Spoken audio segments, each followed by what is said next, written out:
우리가 자주 하는 말 중에 그런 말이 있죠. 그것 한번 한다고 인생이 달라집니까? 또 반대로 그것 한번 하지 않는다고 뭐 삶에 특별히 달라질 게 있을까요? 그래서 그 한 번을 아무것도 아닌 것처럼 말할 때가 있습니다. 근데 여러분, 그 한 번이 사실은 뭔가를 결정할 힘은 사실은 없죠. 근데 그 한 번이 어떤 방향을 향한 한 번인가, 이게 중요한 겁니다. 그 한 번은 아무것도 아닐 수 있습니다. 근데 그 한 번이, 그 한 발자국이 어떤 방향을 향한 한 번이고 발자국인가, 그게 이러면 중요합니다. 옳은 방향을 향한 그 한 번은 좋은 영향을 끼칩니다. 그 한 번이 결국은 결과물을 만들어내는 겁니다. 아무리 수고를 많이 하고 땀 흘려도 방향이 잘못되면 그 한 번은 아무것도 아니지만, 내가 그 많은 것들을 한 중에 그 한 번이 정말 옳은 방향으로 한 것이라면 그것은 너무도 좋은 영향을, 열매를 맺힐 수 있는 토양이 된다라는 거죠. 톨킨의 소설 니글의 이파리라는 책이 있습니다. 이 책은 일상의 소중함을 잘 다루고 있습니다. 하루하루의 시간이 그냥 의미 없는 것 같아 보여도 그 시간들이 모여서 하나의 결과물을 만들어내더라라는 겁니다. 이 책의 주인공은 화가입니다. 이름은 니글인데 화가입니다. 근데 그는 하나의 꿈이 있습니다. 내가 살고 있는 그 마을의 이파리 하나, 나무, 그 마을에 있는 모든 모습을 다 그리고 싶은 겁니다. 화가니까 내가 내 눈에 보이는 저 나무, 저 잎, 줄기, 또 내 눈에 보이는 여러 가지 집, 거기 동네에 있는 모든 마을들을 다 그리고 싶은 마음이 자기에게 이렇게 있는 겁니다. 그런데 그 마을을 위한 좋은 마음이 있으니까 그 마을에 해야 할 일들이 너무 많은 겁니다. 좋은 일, 선행 일들을 하다가 너무너무 바쁘다가 결국에는 이파리 하나를 그리다가 죽었습니다. 그 이파리 하나요. 많은 걸 그리려고 했는데 결국 그 이파리 하나를 그리고 죽었는데, 그가 죽어서 천국으로 가는 여행길에서 니글의 마을이라는 것을 발견합니다. 자기의 이름을 본뜬 마을이 있는 겁니다. 그러니까 깜짝 놀랐죠. 근데 그 마을을 들어가 보니까 내가 그리고 싶었던 모든 것들이 거기에 다 그려져 있더라는 거예요. 거기 한 번 더 놀라는 거예요. 나는 단지 내 인생에서 이파리 하나만을 그렸는데 나중에 죽어서 보니까 내가 그리고 싶었던 그림들이 이미 다 완성이 되어 있는 거예요. 이 소설은 뭘 이야기하는 겁니까? 우리의 인생에서 계획한 대로 결과가 이루어지지 않을 때가 많죠. 그래서 내가 한 것이 너무나 작은 것 같고 그 작은 것이 뭔가를 할 수 있을까라고 생각이 되지만, 그러나 방향만 맞는다면 반드시 열매를 맺히더라는 거예요. 나는 한 것이 아무것도 없는데 그냥 이파리 하나인데 그 마을을 잘 돌보고 싶고 그 마을을 위해서 내가 할 수 있는 것이 뭔가라는 그 마음으로, 그 방향으로 한 것뿐이었는데 결국은 내가 원하는 그런 마을들이 만들어졌다라는 것이 이 소설에서 말하고 있는 거죠. 그러니까 우리가 일상에서 하나의 한 몸짓, 한 발자국, 그것이 제대로 된 방향이라면 반드시 열매가 맺힌다라는 겁니다. 헛수고가 아니다라는 겁니다. 중요한 것은 방향이죠. 어떤 방향에 내 삶을 지금 쏟고 있는가? 방향이 중요합니다. 근데 더 중요한 것은 어느 곳에 내가 속해 있는가가 참 중요하죠. 여러분, 우리는 인생의 조각 하나를 받아들이죠. 그 인생의 조각 하나로 도대체 뭘 할 수 있을까 곰곰이 생각이 되기도 하고 불안하기도 하고 염려하기도 합니다. 여러분이 지금 받아들인 인생의 조각. 근데 그 조각만으로는 안 되는 거죠. 그 조각이 모여서 이루어지는 전체의 그림을 본다면 여러분이 받아든 인생의 조각이 얼마나 귀한지를 알게 되는 겁니다. 그래서 그 인생의 조각을 소중히 여기고 그 인생의 조각을 가지고 최선을 다해서 살겠죠. 여러분, 제가 어릴 때 누님이 네 분입니다. 그러니까 저희 누님이 하는 거를 옆에서 같이 이렇게 자주 했습니다. 근데 저희 주님이 좋아하는 것 중에 하나가 바로 퍼즐을 맞추는 거다. 퍼즐을.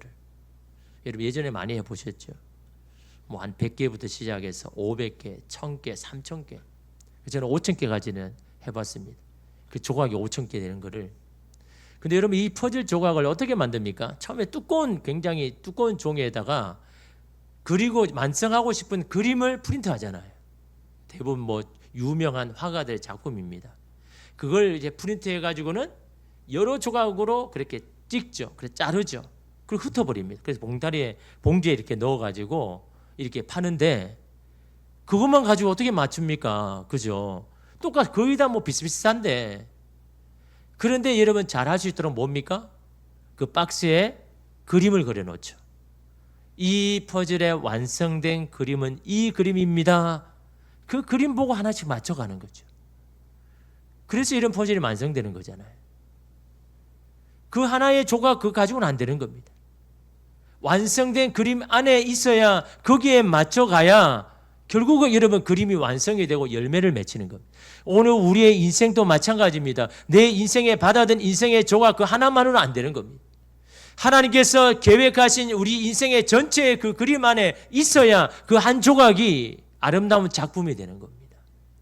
오늘 우리의 삶을 살아가는 것이 하나님의 그 뜻 안에 있는가?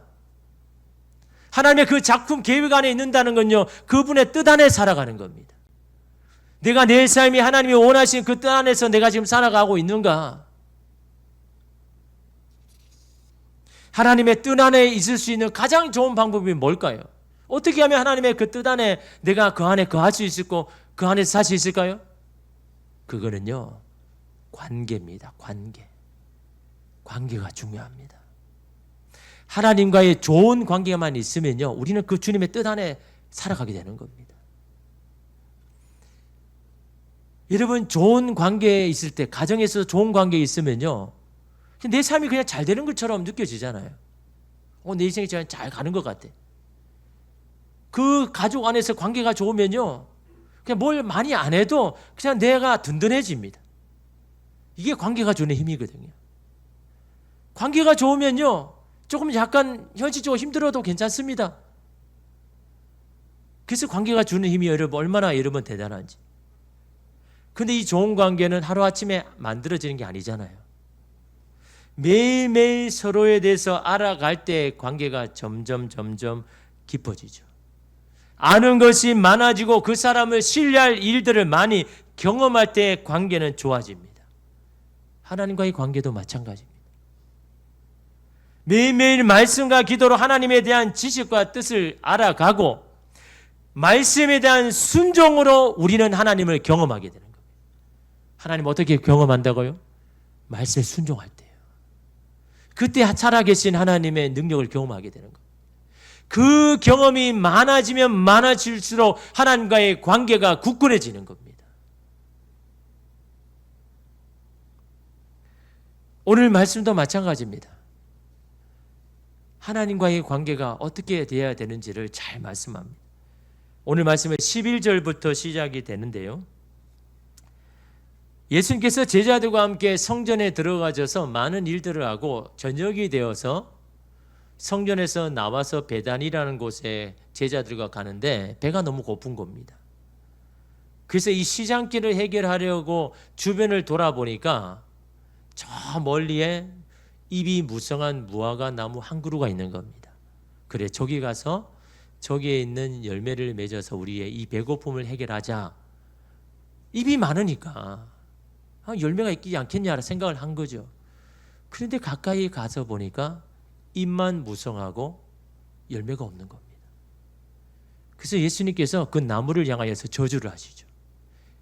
지금부터 영원토록 이 나무에서 누구도 열매를 얻지 못할 것이다. 저주의 말씀합니다. 아니 예수님, 배가 고픈 것 때문에 뭐가 화가 난다고, 아니 그렇게 그 나무에 대해서 저주하면 어떻게 합니까? 라고 이렇게 말할 수가 있잖아요. 날아다니는 새도 기르시고 먹이시는 하나님이신데, 아니 자기가 배가 고프다고 그것 때문에 화를 내고 저주를 한다면 이게 말이 안 맞잖아요. 근데 예수님은 그 무화과 나무만을 보신 게 아니라 그 무화과 나무를 보면서 누구를 봅니까? 이스라엘 백성들을 봅니다.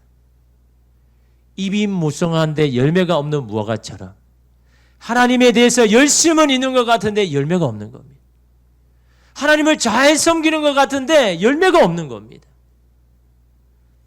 마리아는 없고 마르다밖에 없는 겁니다. 열심히 뭔가 뭘 하는 것 같은데 열매가 없습니다. 여러분, 열매라는 게 뭡니까? 열매는 누군가에게 식량이 되기도 하지만요, 열매는 뭡니까? 나무가 뭔지를 알려주는 이정표와 같죠. 그래서 열매를 보면서 아, 이거는 이 나무에서 나온 열매다, 나무를 알게 되죠. 우리가 하나님 앞에서 삶의 열매가 뭡니까? 열심히 하나님을 섬기는데 열매는 뭡니까? 나를 통해서 나무가 무엇인지 아는 것처럼 나를 통해서 하나님이 누구인지를 알려주는 게, 그게 이러면 삶의 열매죠. 야, 저 사람을 보니까 야, 정말 하나님 살아계시는 것 같아. 아니, 제가 하는 걸 보니까 하나님이 정말 살아계셔서 저를 도와주는 것 같아. 그게 이러면 삶의 열매잖아요. 그게 열매의 역할 아닙니까? 그런데 그들에게는요, 그런 열매가 없는 거예요. 날마다 하나님 앞에 제사 드리고 절기마다 찾아와서 저 멀리서 와가지고 하나님 앞에 절기를 드리고 예물도 드리고 하는데 도무지 저들을 통해서 하나님이 누구인지를 모르겠다는, 그런 나무는 결국 어떻게 됩니까? 20절에 보니까 그들이 아침에 지나갈 때에 하루가 지났습니다. 똑같은 그 길로 가는데 무화과 나무가 뿌리채 마른 것을 보고, 그때 예수님께서 저주하신 그 무화과 나무가 아침에 가보니까 하루 만에 말라버린 겁니다. 뿌리채 말랐다는 건 이제는 가능성이 없다는 겁니다. 열매는 맺힐 기회가 없다는 겁니다. 여러분, 하나님께서 우리에게 기회를 주시죠. 그런데 그 기회에는 기한이 있습니다. 마냥 주시지 않습니다. 기회가 있을 때 순종하셔야 되는 겁니다. 말씀하실 때 따라야 되는 겁니다. 그 기회를 안 주실 때가 있는 겁니다. 예수님께서 어제 말씀하신 대로 무화과 나무가 하루아침에 마른 것을 보고 베드로와 제자들이 깜짝 놀랐죠. 아니, 어떻게 이런 일이 일어날 수 있느냐고. 어제까지만 해도 열매는 없었지만 입은 무성해서 너무도 왕성한 그 나무가 하루아침에 다 말라버렸으니까, 뿌리채 말라버렸다는 건 완전히 막 바싹 말렸다는 거예요. 너무 깜짝 놀라는 제자들을 향해서 예수님은 이런 말씀하죠. 22절에 보니까 예수께서 그들에게 대답하여 이르시되 하나님을 믿으라. 너희도 이와 같은 인생이 되지 않으려면 하나님을 믿으라. 너희도 입만 무성하고 열매가 없는 인생이 되지 않으려면 하나님을 제대로 믿으라 라고 예수님께서 제자들에게 말씀하시죠. 근데 여러분, 제자들은 그런 이야기를 할 거 아닙니까? 아니, 하나님, 예수님, 아니 저희가 예수님, 하나님을 믿죠. 하나님을 믿으니까 당신을 따라다니는 것이고 하나님의 나라를 위해서 우리가 지금 모든 인생을 걸고 수고하고 헌신하는 건 아닙니까? 라고 말할 수가 있잖아요. 왜냐면 물론 맞는 말이죠. 하나님을 섬기니까 그런 행동을 하죠. 행위를 하죠. 근데 여러분, 예수님께서 지금 하나님을 믿으라 라고 말하는 것은요, 무엇입니까? 믿음에서 더 중요한 것은 바로 내용이라는 겁니다. 내용. 대상도 중요하지만 내용이라, 믿음의 내용. 어떤 것을 믿느냐? 하나님을 믿는데 어떤 하나님을 네가 믿고 있느냐? 그 내용이 중요하다. 믿음의 대상만 있고 내용이 없으면요, 그 믿음은요 연약합니다. 풍랑이 일어나면 그 믿음은 산산조각 나버립니다. 내가 누군가를 믿는데 그 믿는 사람에 대한 내용이 없으면요, 어떤 상황이 오면요, 그 믿음 신뢰가 깨져버립니다.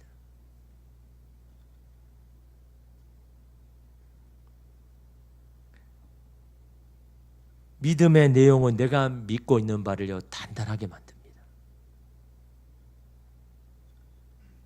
믿음의 내용이란 게 뭡니까? 내가 경험하고 만난 하나님에 대한 알림이죠. 그 사실만은 내가 어떤 상황에도 내가 부인할 수 없어. 이게 이런 믿음의 내용이잖아요. 어떤 상황이라도 이거는 변하지 않아. 그게 이런 믿음의 내용이잖아요. 오늘 우리의 삶에도 하나님, 내가 어떤 상황에 처해도 이것만은 내가 부인할 수 없습니다. 이것만은 내가 거절할 수 없습니다. 그것이 믿음의 내용이죠. 마태복음 8장에 보면요, 배를 타고 예수님과 제자들이 갈릴리 호수 건너편을 지나는데 갑자기 큰 광풍이 몰아칩니다. 광풍이 일어나니까 파도가 막 집채만하게 일어나면서 타고 있는 배에 물을 막 들입니다. 제자들이 그 물을 내려오고 막 안간힘을 썼지만 퍼는 것보다 들어오는 게 많으니까 배가 침몰할 위기에 처해 있습니다. 너무너무도 다급하고 무서워서 제자들은 잠자고 있는 예수님을 깨우죠. 예수님, 아니 우리가 이렇게 죽게 생겼는데 도대체 어떻게 죽으시고만 계시는 겁니까? 우리를 위해서 뭔가를 해야 되는 건 아닙니까? 우리를 도와서 이 모든 위기를 해결해야 되는 건 아닙니까? 라고 예수님을 깨우죠. 이에 예수님께서 제자들에게 이렇게 말씀합니다. 마태복음 8장 26절 27절에 예수께서 이르시되 어찌하여 무서워하느냐, 믿음이 작은 자들아 하시고 곧 일어나서 바람과 바다를 꾸짖으시니 아주 잔잔하게 되거늘 그 사람들이 놀랍게 여겨 이르되 이가 어떠한 사람이기에 바람과 바다도 순종하는가 하더라. 왜 그들이 무서워한다고 이야기합니까? 예수님 그 배에 계시는데 믿음이 작기 때문이다 라고 합니다. 믿음이 작다는 게 뭡니까? 예수님이 누구인지 어떤 분이신지에 대한 믿음의 경험, 알림이 적다라는 겁니다. 여러분, 만약 제자들이 예수님이 바람과 바다도 조용하게 만드신 능력이 있는 분임을 이미 경험했다면, 그래서 그 예수님이 어떤 분이라는 것에 대한 내용이 있었다면 제자들이 과연 이 광풍 가운데 무서워했겠습니까? 그러나 그 믿음에 대한 경험이 없으니 풍랑에도 그 믿음이 산산조각 나버린 것. 여러분, 그때 예수님에 대한 믿음의 내용이 뭡니까? 첫째는 하나님은 전능하신 분, 못하실 것이 없는 분, 불가능이 없는 분입니다라는 그 믿음의 내용이 있어요. 그것이 광풍이 치는 호수 가운데 속에도 변하지 아니하는, 두려워하지 아니하는, 무서워하지 아니하는 믿음의 내용이 되는 겁니다. 두 번째는 예수님은 선하신 분이다. 우리의 어려움을 돌아보시는 분이다. 우리는 좋은 길로 인도하시는 분이다라는 겁니다. 비록 제자들이 침몰하는 배 가운데 있다고 할지라도, 낭떠러지에서 한 발짝만 잘못 내디뎌도 절벽으로 떨어지는 상황에 있다고 해도 주님은 선하신 분입니다라는 믿음의 내용이 있으면요, 두려워하지 않는다는 겁니다. 무서워하지 않는다는 겁니다. 그런 믿음의 내용이 있으면 어떤 기도를 해도 열매가 있다라는 겁니다. 여러분 23절 보십시오. 내가 진실로 너에게 이르노니 누구든지 이 산들어 들리어 바다에 던져지라 하며 그 말하는 것이 이루어질 줄 믿고 마음에 의심하지 아니하면 그대로 되리라. 좀 과장된 표현이죠. 왜 이런 과장된 극단적인 말씀을 합니까? 여러분, 예를 들어서 어떤 사람이 사람을 살렸어요. 근데 그 사람에게는 병을 고치는 게 작은 일입니까? 큰 일입니까? 작은 일이죠. 예수님께서 지금 뭐라고 이야기합니까? 야, 너희 믿음이 있다면 저 산을 향하여 너 산 저 바다로 던져져라 라고 해도 그대로 될 것이라고 한다면 너희 인생에 있는 그런 소소한 문제를 하나님께서 기도를 들어주지 않겠느냐라는 그런 말씀으로 하고 계시죠.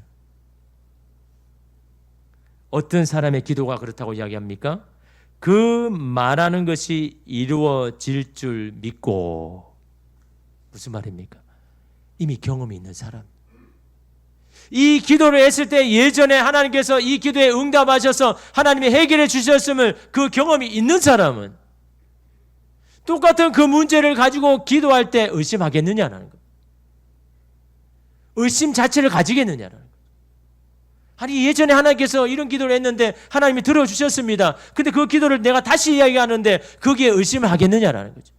이미 이루어진 줄을 알고 있는 사람은요 의심하지 않는다라는 겁니다.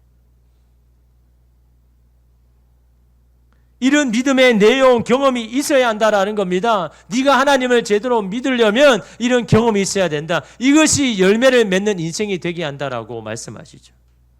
이런 사실을 기반으로 예수님 제자들에게 권면합니다. 24절에 그러므로 내가 너희에게 말하노니 무엇이든지 기도하고 구하는 것은 받은 줄로 믿으라. 그리하면 너희에게 그대로 되리라. 기도의 응답 전에 뭐가 돼야 된다고요? 믿음으로 구하는가? 믿음으로 기도하느냐?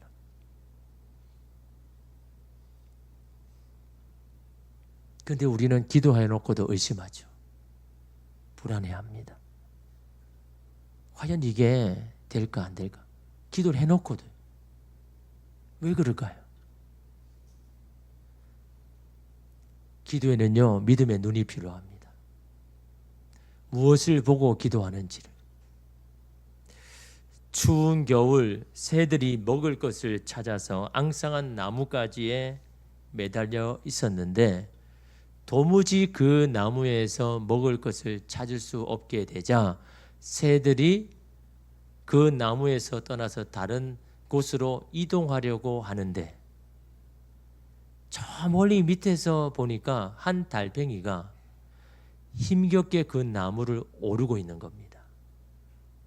얼마나 어리석어 보입니까?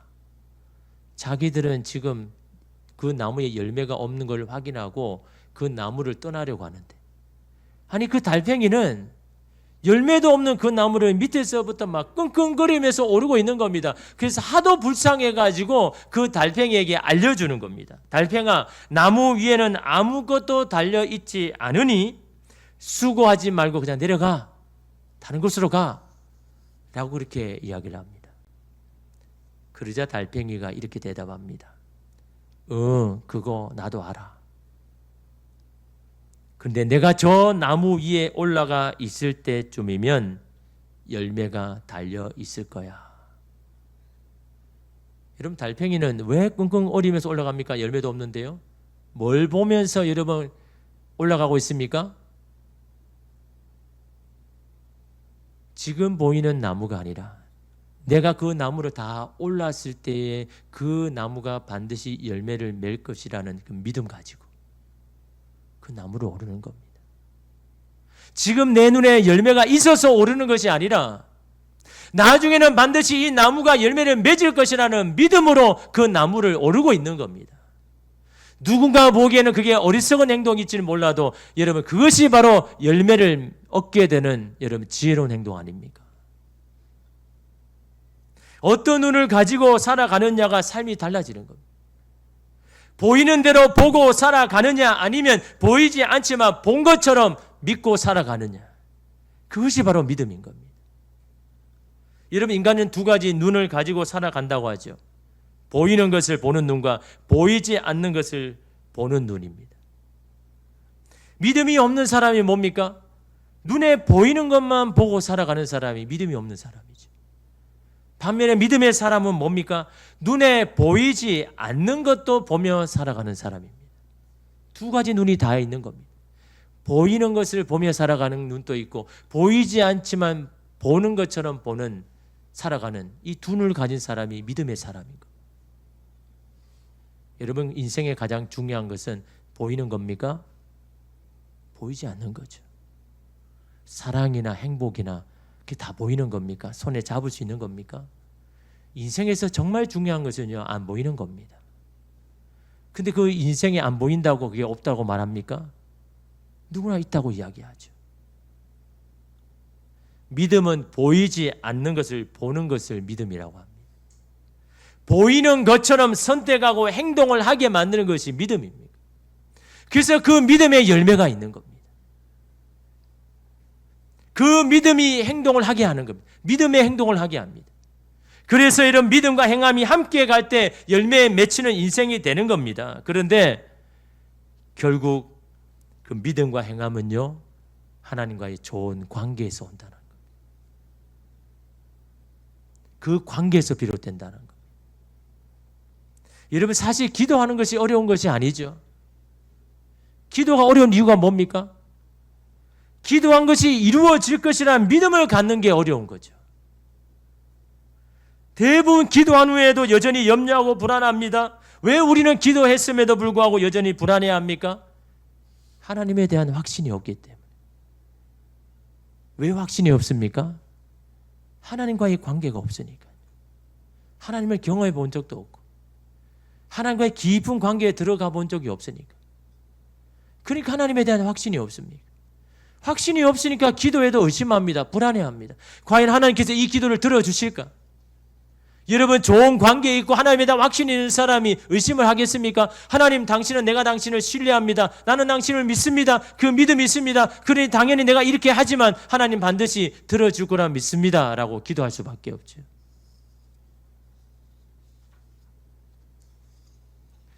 하나님께 이름을 기도하는 것은요, 단지 원하는 것을 얻고 받는 것에서 넘어서는 겁니다. 어떠한 관계를 기초로 하고 있습니다. 기도하는 게요. 그래서 조금 어려운 말로 영적인 교통이다라고 이야기합니다. 영적인 교통. 교통은 뭡니까? 오고 가는 거잖아요. 인풋이 있으면 아웃풋이 있고 이게 교통이잖아요. 서로 오고 간다. 이게 교통이잖아요. 영적인 교통이란 게 뭡니까? 여러분, 하나님은 영이고 우리는 영혼을 가졌죠. 하나님의 영이신 분과 우리 영혼을 가진 우리가 서로 오고 가는 것.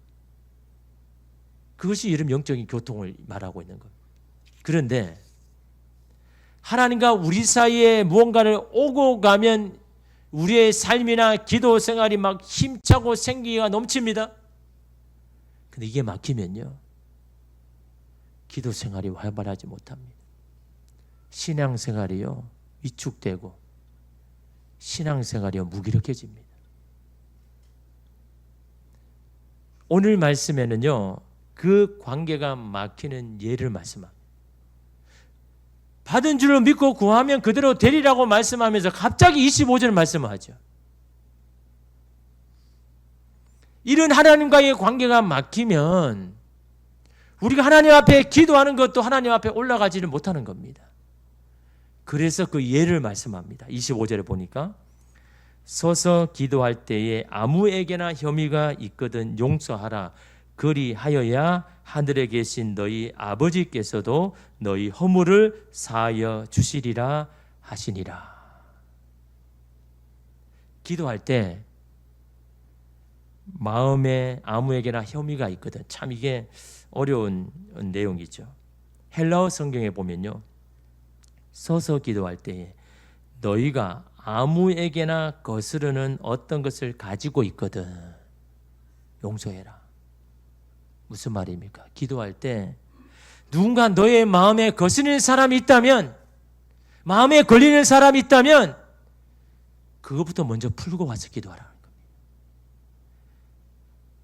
누군가가 관계가 막힌 것이 있다면 그거 먼저 해결하고 나에게 기도해라 라고 말씀합니다. 여러분, 성경에서 우리의 기도가 막히는, 기도한 대로 되지 않는 이유를요, 종합해 보면 세 가지입니다. 첫째는 우리와 하나님 사이에 죄가 있을 때 기도해도 하나님 기도 안 들으시는 거예요. 기도에 응답이 없습니다. 하나님과 우리 사이에 죄가 있을 때, 죄가 가로막을 때. 두 번째는 서로 간에 화목이 깨어질 때, 하나님과 우리 사이에 화목이 깨어질 때, 다시 말하면 마음과 뜻이 달라질 때, 하나님이 하시는 마음과 뜻과 내가 하는 마음이 달라질 때 우리가 아무리 하나님 앞에 기도해도 기도가 응답이 없는 겁니다. 우리의 마음과 뜻이 하나님의 마음과 뜻이 같아야 돼. 그래야 기도할 때 하나님이 그 기도를 들으시죠. 세 번째는 성령을 근심하게 하는 일을 하면 기도해도 하나님이 들으시지 않는 겁니다. 세 가지가 뭡니까? 첫째는 하나님과 우리 사이에 죄가 가로막고 있을 때, 두 번째는 하나님과 우리 사이에 화목하지 못할 때, 뜻과 마음이 다를 때, 세 번째는 성령을 근심하게 하는, 성령께서 우리를 걱정하게 만드는, 제가 지금 좋아하고 있는 거 보니까 내가 너무 불안하고 걱정이 돼. 성령을 근심하게 하면요, 우리가 기도를 하나님이 안 받으십니다. 기도는 우리가 하나님 앞에 우리의 마음을 쏟는 거죠. 기도는 한순간 폭포처럼 쏟아지다가도 하나님과의 영적인 교통이 막히면 기도가 나오는 겁니다. 왜 기도가 갑자기 안 나오지? 하나님과의 관계가 막혀버린 겁니다. 여러 가지 이유 때문에. 근데 한 가지를 우리에게 소개하죠. 그래서 뭡니까? 누군가의 관계가 막힌 겁니다. 누군가가 어색하고 누군가 때문에 마음이요 힘듭니다. 그걸 해결하지 않으면 주님 앞에 기도해도 기도가 응답되지 않는다는 거. 그것부터 먼저 해결하라.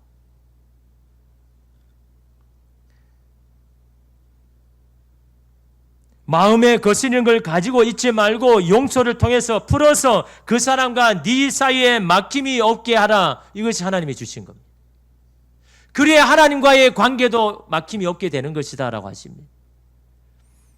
그래서 예수님께서 중요한 원리를 하나 말씀하셨죠. 마태복음 16장 19절에 내가 땅에서 무엇이든지 매면 하늘에서도 매일 것이요 내가 땅에서 무엇이든지 풀면 하늘에서도 풀리리라. 맨다는 건 잠근다는 겁니다. 네가 땅에서 뭐든지 잠그면 하늘에서도 잠겨지는 것이고 네가 그 땅에서 풀면 하늘에서도 풀어질 것이다 라는 겁니다. 하늘의 것이 열리지길 원하면 땅에서부터 먼저 풀어야 된다는 겁니다. 땅에서 막혀 있으면 하늘의 문이 열리지 않는다는 겁니다. 땅의 것부터 먼저 해결하라는 겁니다. 그래서 여러분 25절 하반절에 뭐라고 이야기합니까? 우리가 누군가를 용서해야 하나님도 우리의 허물을 사하여 주신다고 말씀하셨죠? 누군가를 용서하지 못하는 것도 하나님 보시기에 우리의 허물과 죄라는 겁니다. 이것이 하나님과 우리 사이의 가로막대라는 겁니다. 그 허물과 죄가 하나님 우리 사이의 관계를 막아서 기도해도 하나님이 들으시지 못하고 하나님께서 우리에게 많은 것을 부어주시려고 해도 공급이 없는 겁니다.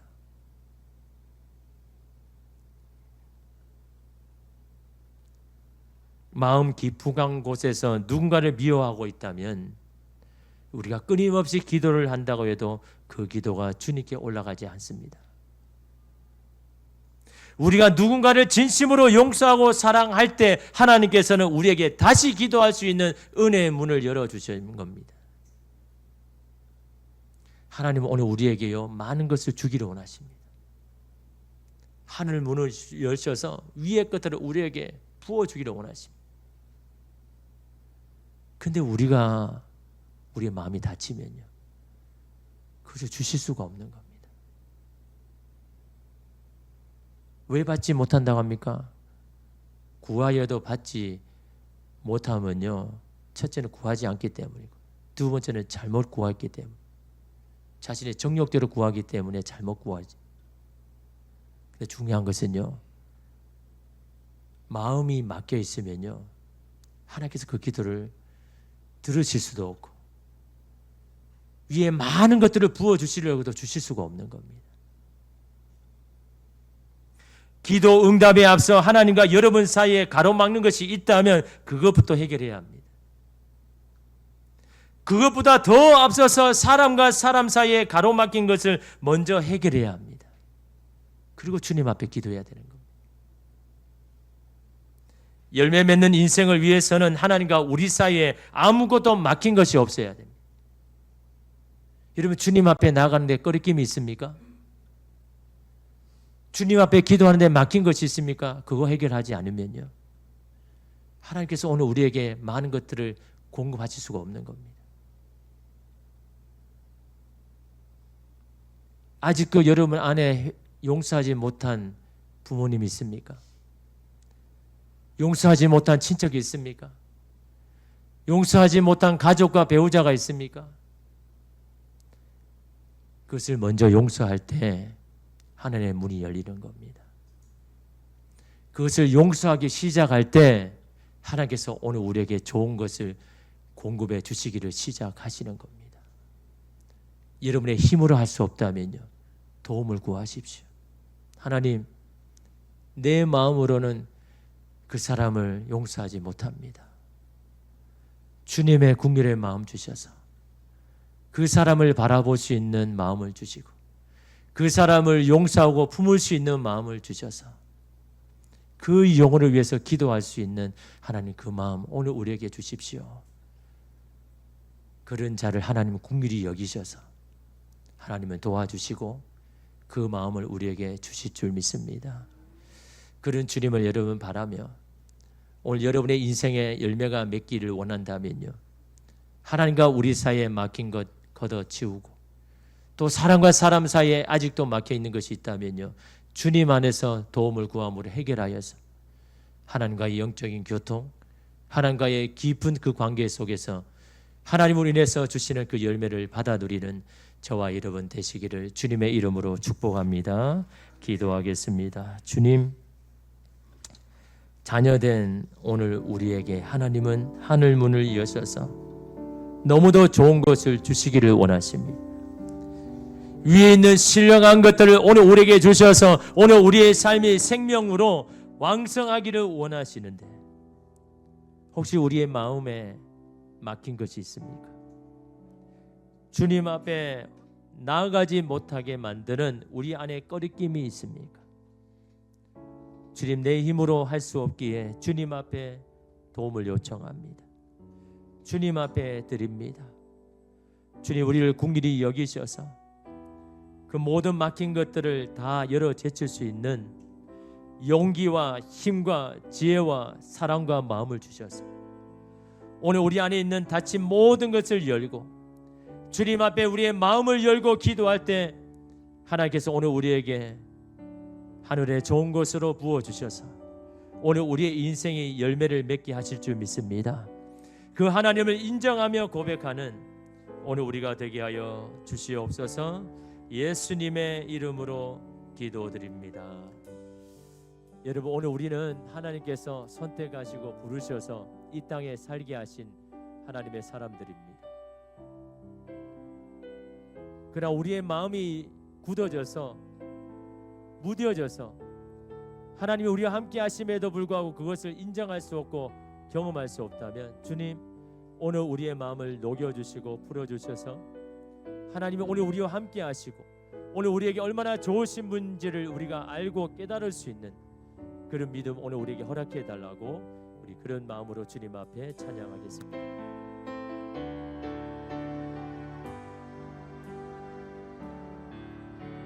주님, 제 마음이 너무 둔해서 주님을 볼 수 없습니다.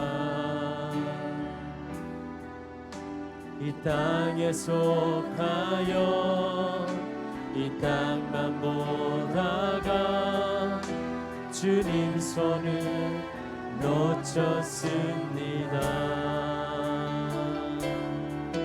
나는 나그네로 왔는데 왜 주저앉게 되었나. 나는 청지기인데 언제부터 내 삶의 주인이 되어버렸나.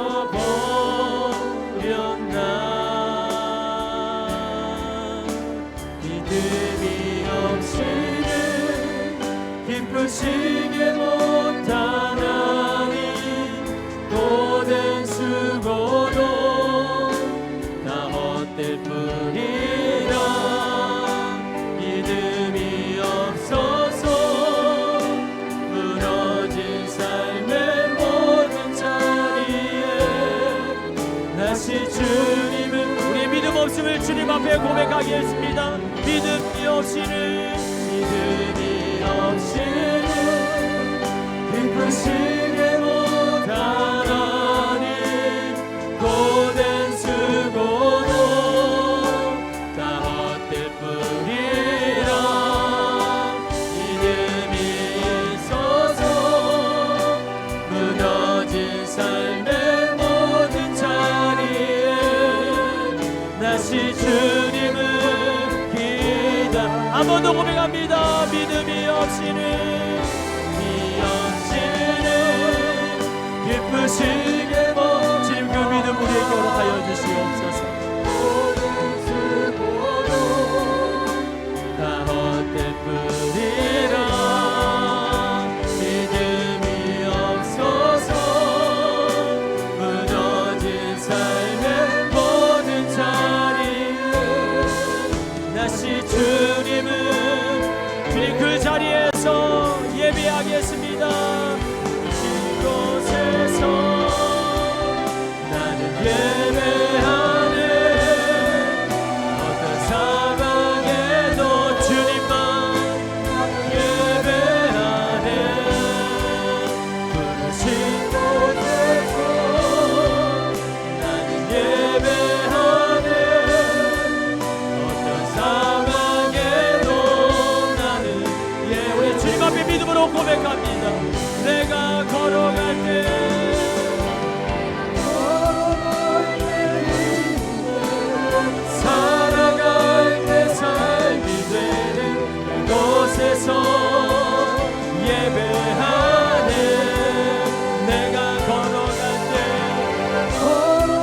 예배하네 부르신 곳에서 나는 예배한 주님만 상황에도 나는 예배. 우리 시간 주님 앞에 구할 것은 하나님, 우리가 어떤 곳에 어떤 상황에서도 주님만을 예배할 수 있는 믿음 우리에게 허락하여 주시옵소서. 주님만을 붙들 수 있는 우리의 믿음 오늘 우리에게 허락하여 주셔서 그 주님만 바라보며 우리 인생을 살아갈 수 있도록 주님 우리를 도와달라고, 우리의 마음을 녹여주시고 풀어주셔서 주님 우리가 용서하고 사랑할 수 있는 사람 되게 해달라고 우리 주여 한번 외치며 기도하겠습니다. 주여, 주님 우리를 불쌍히 여겨주시고 긍휼히 여겨주셔서 하나님, 오늘 우리가 할 수 없는 것 주님 할 수 있도록 주님 우리가 용서할 수 없고 사랑할 수 없는 우리의 마음 주님 하나님 우리를 하나님 불쌍히 여겨주셔서 주님의 마음으로 사랑하고 주님의 마음으로 용서하고 주님의 은혜로 하나님 부을 수 있는 오늘 우리가 되게 하여 주셔서 주님 어느 곳에 있든지 살아계신 주님을 인정하며 그 주님을 고백할 수 있도록 주여 우리의 마음을 만져주시옵소서. 우리의 마음을 풀어주시옵소서. 우리의 완악한 마음을 녹여주셔서 주님의 그 마음 갖기를 원합니다. 주님의 그 은혜 그 사랑